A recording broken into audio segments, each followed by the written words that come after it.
பொருளாதார விருத்தி அடைய தயாராக இருக்கல் அப்படின்னு சொல்லலாம் இந்த கும்பராசிக்கு. பொதுவாக கும்பராசிக்கு உங்கள் 2ஆம் இடத்துல 5 கிரக சேர்க்கை நடக்குதுங்க.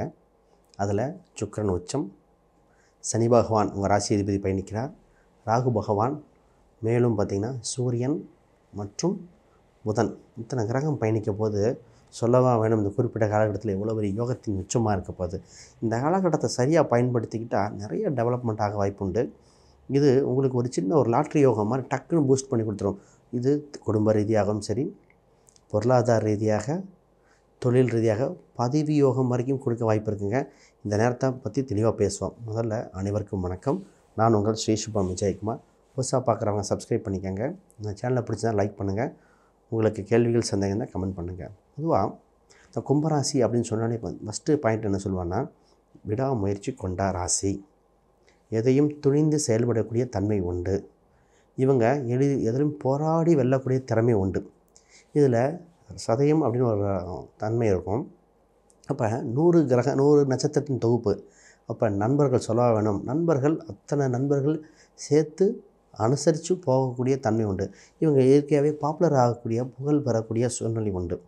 இவங்களுக்கு ஒரு லாப நோக்கமான எண்ணம் இருக்கும். அது கூடவே சேவை மனப்பாடமாக இருக்கும். இவங்க சம்பாதிக்கிறதுல ஒரு சிலர் மற்றவங்களுக்கு கொடுத்து உதவுவாங்க. குடும்ப உறவுகள் இவங்களுக்கு அனுசரிச்சிக்க மாட்டாங்க. அது ஒன்று தாங்க மைனஸு. குடும்ப உறவுகள் மட்டும் இவங்க போகும் பாதைக்கு சப்போர்ட் மட்டும் பண்ணி பாருங்களேன். அந்தளவுக்கு டெவலப் ஆகி அடுத்தடுத்த படிநிலைக்கு போயிட்டே இருப்பாங்க. குடும்பத்தில் மனைவி சம்மந்தப்பட்டதாக இருக்கலாம், இல்லை கணவன், அவங்க லைஃப் பார்ட்னர், இவங்களுக்கு முக்கியமான நேரத்தில் கொஞ்சம் ஹெல்ப் பண்ணி இந்த மாதிரி ஒரே உதவி மட்டும் எதிர்பார்ப்பாங்க. இது பண்ணிட்டா இவங்களுக்கு வளர்ச்சி, வெற்றின்னு சொல்லலாம். ஒரு சில அவமானங்கள் கடந்து தான் சாதிக்கிற அப்படின்னு உறுதியாக சொல்லலாம். இப்போ சாதிக்க காலகட்டம் வந்திருக்கு. அதை பற்றி தெளிவாக பார்ப்போம். முதல்ல இந்த 5 கிரக சேர்க்கையை பற்றி பார்ப்போம். 2ஆம் இடம் குடும்பஸ்தானத்தில் 5 கிரகம் இருக்குங்க. அப்போ குடும்பம் சம்பந்தப்பட்ட விஷயத்தில் ஒரு புது மாற்றம் நடக்கப் போகிறது. இது ஒரு சீர்திருத்தம்னு சொல்லலாம். அப்போ பிரிந்தவர்கள் ஒன்று சேர வாய்ப்புண்டு. குடும்பத்தில் நிறைய சுப நிகழ்ச்சிகள் நடக்கப் போகுது. பண ரீதியாக நிறைய மாறுதல்கள், பண விருத்தியை அடையக்கூடியது. நகை, பொன், பொருள் சேர்க்கை கொண்டான காலகட்டம். அப்போ நகையில் அடகு வச்சுருந்தா மீட்கக்கூடிய காலகட்டம் வருதா? இப்போ புதுசாக பணம் இருந்தால் நகையை வாங்கக்கூடிய அம்சம் உண்டு. அப்போ உங்களுக்கு பணம் தர வேண்டியவர்கள் தருகிற காலகட்டம். ரொம்ப நாளாக பார்த்தீங்கன்னா, சார் ஒரு பணத்தை கொடுத்தேன் வரவே இல்லை, தரேன்னு சொன்னாங்க. அப்போ குடும்ப ரீதியாக ஒரு மிகப்பெரிய டெவலப்மெண்ட், பொருளாதார விருத்தி, கடன் சம்மந்தப்பட்டது குறையிறதுக்காக லாபம் உண்டு. இப்போ இந்தளவுக்கு சிறப்பாக இருக்குது. ரைட். இப்போ முதல்ல வேலை பற்றி பேசிட்டு போகிறேன். பொதுவாக அவங்க 6ஆம் அதிபதி உங்கள் ராசியிலே இருக்குது. கோச்சார ரீதியாக மாறுதலுக்கு உட்பட்டது. அப்போ வேலை என்ற ஒரு சம்மதத்தில் இந்த காலகட்டத்தில் என்ன ஆக போகுதுன்னா, வேலையில் ஒரு மாற்றம் உண்டு. வேலையில் ஒரு இம்ப்ரூவ்மெண்ட் இருக்குது. சின்னதாக ப்ராஜெக்ட் மாறுது. புதுசாக கற்றுக்கொள்ளும் யோகம். இப்போ ஏதோ ஒன்று படித்து டெவலப் பண்ண கற்றுக்கக்கூடிய யோகம் வந்திருக்கு. இப்போ நீங்கள் செய்கிற ஒரு செயல் உங்களுக்கு ஒரு அங்கீகாரம் கொடுக்கும். ஒரு பதவி உயர்வை கொடுக்க போகுது. தொந்தரவு கொடுத்தாங்க, அவ்வளோ இம்சை கொடுத்துட்டு இருந்தவங்க, உங்களை பற்றி நெகட்டிவாக பேசிகிட்டு இருந்தவங்க, பொறாமப்பட்டவங்கெல்லாம் இன்னும் அதிர்ச்சி அடைகிற அளவுக்கு நீங்கள் டெவலப் ஆக போகிறீங்க. இப்போ உங்களுக்கு ஒரு பேரும் புகழும் கிடைக்கக்கூடிய சூழ்நிலை வந்திருக்குங்க. ஆக மொத்தம் வேலை செய்யும் இடத்துல மிகப்பெரிய யோகம். அதை நீங்கள் தைரியமாக ப்ராசஸ் பண்ணுங்கன்னு தைரியமாக சொல்லலாம். ரைட். இப்போ திருமணம். இப்போ 7க்குரிய 2 வந்து கூட நிறைய கிரகம் இருக்கணும். திருமணம் என்ற ஒரு சுபகாரியம் நடக்க போகுது. பொதுவாகவே ராகுக்கேது 2, 8 இருந்தால் ராகுக்கேது பரிகாரம் பண்ணிக்கங்கன்னு சொல்லியிருந்தேன். அப்போ திருமணத்துக்கு தடை இல்லை. ஒரு விடையான காலமாக இருக்குது. திருமண வரன்கள் நிறைய வரப்போகுது.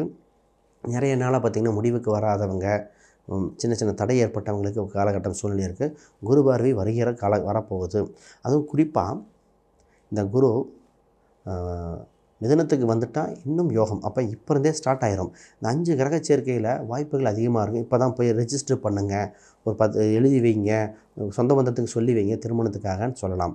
அப்போ குடும்ப உறவுகளில் ஒரு மாறுதல் ஏற்படைய காலகட்டமாக இருக்கிறனால நல்லபடியாக இருக்குது. இப்போ பிஸ்னஸ், அதை பற்றி பேசுவோம். பிஸ்னஸ் பார்த்திங்கன்னா 10ஆம் அதிபதி ரொம்ப முக்கியம். 10க்குரியவர் சில மாதங்கள், கிட்டத்தட்ட 6 மாதம் நீச்சமாகவே இருந்தால், அவர் 3ஆம் அதிபதியாக இருந்தனால நீச்சம் வேறு. இப்போ நீச்சம் பெற்றும்போது தொழில் பண்ணிக்கிட்டே இருப்போம். ஒரு நிலையற்ற தன்மையாக இருந்தது.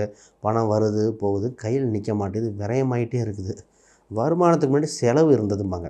பொதுவாக எலக்ட்ரானிக்கல் சாதனங்கள் இப்போ பார்த்திங்கன்னா ஃபேனு, ஏசி, ஃப்ரிட்ஜு, இந்த மாதிரி மாறி செலவு பண்ணிகிட்டே இருந்தது. இப்போ குறிப்பாக பார்த்திங்கன்னா காரில் பேட்ரி போச்சு. இது இந்த ஜாதகத்துக்கே அமைப்பு இது இல்லைனா கூட இந்த கோச்சார ரீதியாக இத்தனை தொந்தரவுகள் கொடுத்தது. உங்களை பற்றி வியந்து பேசாதவங்க இல்லைன்னே சொல்லலாம். எப்படி தான் இவங்களுக்கு மட்டும் நல்லது நடக்குதோ அப்படின்னு பேசுகிறவங்க பேசிக்கிட்டே இருக்கும். நீங்கள் துணிஞ்சு செயல்பட்டுகிட்டே போங்கன்னு சொல்லலாம். இப்போ தொழில் சம்மந்தப்பட்டதில் பார்த்திங்கன்னா சில மாறுதல் இருக்குது. அது வளர்ச்சியான மாறுதலாக இருக்கும். டெவலப் பண்ணுங்கள். ஆக மொத்தம் இதுக்கு முன்னாடி ஒரே ஒரு ஜோதிடம், ஏன்னா இன்னும் 7.5 சனி முழுசாக இதாகலை.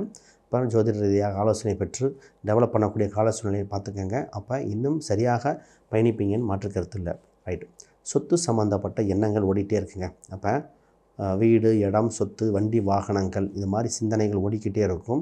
அப்போ சரியான பணத்தை இருப்பை சரியான இடத்துல இன்வெஸ்ட்மெண்ட் பண்ணுங்கள். முதல்ல ஃபஸ்ட் அட்வைஸ் கடன் அடைக்கிறது. கடன் அடைச்சிட்டு அப்புறம் மீதி பணத்தை பாருங்கள். இப்போ இல்லைன்னா கடன் அடைக்கக்கூடிய வருவாய் இருக்கான்னு உறுதி பண்ணிட்டு தான் கடனை வாங்கணும். அப்போ சொத்து சுகங்கள் உண்டு, வண்டி வாகனங்கள் உண்டு, அதன் மூலம் ஆதாயம் இருக்கிறது. நீங்கள் ப்ராப்பர்ட்டி ரீதியாக நீங்கள் பார்க்கலாம். இப்போ ஒரு டவுட் வரும், உங்கள் ராசிக்கு வாங்கலாமா? ஒரு சிலருக்கு அவங்க மனைவி பேரில் வாங்க சொல்லு, அதாவது அவங்க பார்ட்னர் பேரை வாங்க சொல்கிற அம்சம் இருக்குது. இப்போ குடும்பத்துக்கு சொத்து வருது, வண்டி யார் பேரில் வாங்கணும், என்ன கலரில் வாங்கணும், என்ன எண்கள் வாங்கணும், இந்த மாதிரி விஷயங்கள்லாம் இருக்குது. அது ஜாதகம், லக்னம், தசாபுத்தி அம்சங்கள், கிரகத்தோட காம்பினேஷன் பார்த்து எடுக்க வேண்டியது. அப்படியே செலவு பண்ணி வாங்கும்போது இந்த மாதிரி யூஸ்ஃபுல்லான எல்லாமே டீட்டெயில் பார்த்துக்கங்க. இந்த காலகட்டத்தில் A to Z பார்க்க ஆரம்பிச்சிட்டாங்க. அப்போ வீட்டு எண்கள் இருந்து பிளாட் எண்கள் வரைக்கும் பார்க்குறாங்க. வாஸ்துக்கள் ரொம்ப முக்கியம். கும்பராசிக்கு வாஸ்து ரொம்ப முக்கியங்கிறது மாற்றுக்கருத்து இல்லை. ஏன்னா இங்கே புரட்டாதின்னு ஒரு அம்சம் இருக்குது.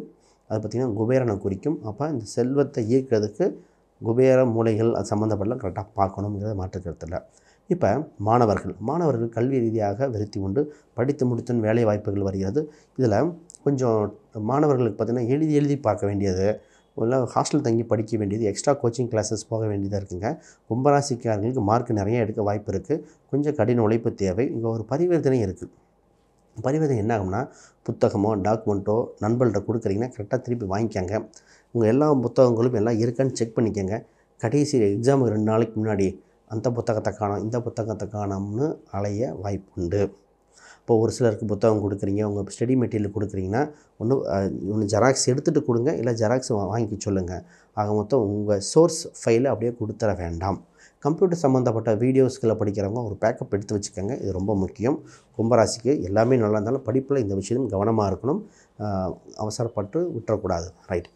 இப்போ பூர்வீக ரீதியான சொத்துக்கள் வகையில் ஆதாயம், இன்சூரன்ஸு, ஃபிக்ஸ்டு டெபாசிட், LIC இது வகையில் ஆதாயம் இருக்குங்க. அப்போ பொதுவாகவே இன்சூரன்ஸ் வகையில் நிறைய பெனிஃபிட் அடையிறதுக்கு இந்த ராசிக்காரங்களுக்கு உண்டு. இப்போ 5ஆம் அதிபதி தான் ஷேர் மார்க்கெட்டை குறிக்கும். அவங்க இங்கே நீச்ச பங்கம் அடைகிறார். இப்போ ஷேர் மார்க்கெட் வகையில் ஒரு டவுனுக்கு வந்து தான் மேலே வர வாய்ப்பு இருக்குது. அப்போ டவுன் ஆயிடுச்சு அப்படின்னா கும்பராசிக்காரங்க திருப்பி இன்வெஸ்ட்மெண்ட் பண்ணணும். டே ட்ரேடிங் பொதுவாக ரெக்கமெண்ட் பண்ணுறதில்ல. நம்ம இந்த ஜோதிட ரீதியாக ஷேர் மார்க்கெட் அஸ்ட்ராலஜின்னு ஒரு கான்செப்ட் இருக்குது. அதில் தான் நம்ம சொல்லுவோம். அப்போ இன்வெஸ்ட்மெண்ட்டில் கொஞ்சம் கவனமாக இருக்கணும். சின்ன விரயம் வந்தால் பயப்பட தேவையில்லை, மீண்டு வந்துடுவீங்கன்னு பாருங்கள். அதுக்குன்னு ஒப்பீனியன் பார்ப்போம். இப்போ தாய் தந்தையர் உடல்நிலை சீராகும். ரொம்ப நாள் கழித்து சொல்கிற மாதிரி இருக்கும். அவங்களுக்கு ஒரு நல்ல விஷயங்கள் ஏற்பட போகிறது. அவங்களுக்கு இருந்த உடல் உபாதைகள் மாறக்கூடியது. தாய் தந்தையின் ஒற்றுமை அதிகரிக்க போகுது. அவங்களுக்கு இருந்த கண் சார்ந்த தொந்தரவுக்கு ஒரு சீர்திருத்தம் பிரச்சனைகள் மாறப்போகிறது. நிறைய பேருக்கு பார்த்திங்கன்னா பெற்றோர்களுக்கு யூட்ரஸ் பிரச்சனையோ, தலை சார்ந்த பிரச்சனை, கண் சார்ந்த பிரச்சனைகள்லாம் நிறைய கம்ப்ளைண்ட் இருந்தது. இந்த டயபெட்டிக்கு, சுகர் இருக்கா இல்லையா, இந்த குழப்பங்கள் கும்பராசிக்காரங்க பெற்றோர்களுக்கு மாறுதல் வந்தது. ஏன் கும்பராசிக்காரங்களுக்கே சுகர் இருக்கா இல்லையா, இது என்ன ஆகும் அப்படின்னு குழப்பங்கள் இருந்தது. அதற்கு உண்டான ஹெல்த் வைஸ் பார்க்க வேண்டியது இருக்குது. சரியான டாக்டர்கள் சரியான நாளில் போய் பார்த்திங்கன்னா கண்டிப்பாக அவங்க நல்ல க்யூர் பண்ணி கொடுக்க அம்சம் இருக்குது. இதில் குறிப்பிட்ட நாள் நட்சத்திரத்தில் போய் அணுகுங்கள்னு சொல்கிற அம்சம் இருக்குது. அதை பற்றி அந்த ஜாதக ரீதியாக பார்க்கணும். பொதுவான கிழமைகள் எண்கள் சொல்கிறேன், அதையும் யூஸ்ஃபுல்லாக இருக்கும். ரைட்டு. இப்போ தனிப்பட்ட முறையில் யாருக்கா ஜாதகம், வாஸ்து, பிரசன்னம் பார்க்கணும், கீழே எண்களுக்கு தொடர்பு கொள்ளுங்க. புதுசாக பார்க்குறவங்க சப்ஸ்கிரைப் பண்ணிக்கோங்க. ரைட். இப்போ ஜாதகத்தில் என்ன வழிபாடு செஞ்சால் அடுத்த வளர்ச்சியை நோக்கி போக வாய்ப்பு உண்டு? பொதுவாக 2ஆம் இடத்துல இத்தனை கிரக சேர்க்கைகள் உண்டுங்க. அப்போ நீங்கள் பயன்படுறது காவல் தெய்வ வழிபாடாக இருக்கும். அதுவும் குறிப்பாக தீபம் போட்டு வழிபாடு. ஏன்னா கிரக யுத்தம். அப்போ கிரகங்கள் எத்தனை கிரகங்கள் சேரும் பொழுது என்னென்னா வெப்பம் அதிகப்படுத்தும்போம். அப்போ தீபம் போட்டு வழிபாடு செய்வது சிறப்பு. இதில் ஜீவஜோதி வழிபாடு. இப்போ ஒரு யாகம் மாதிரி ஏதோ ஒன்று அட்டன் பண்ணிக்கிறது பெட்டருங்க. பொதுவாக இத்தனை நேரத்தில் வெப்பத்தை குறிக்கிற அம்சமாக இருக்குது. நீர் வீட்டாக இருந்தாலும் வெப்பத்தை குறிக்க அதிகரிக்க இல்லையா? ஒரு யாகங்கள், ஏதோ கோயிலில் பக்கத்தில் யாகங்கள் இருக்குது, ஒரு ஹோமம் பண்ணுறாங்க, அப்போ அந்த மாதிரி பண்ணிக்கலாம்.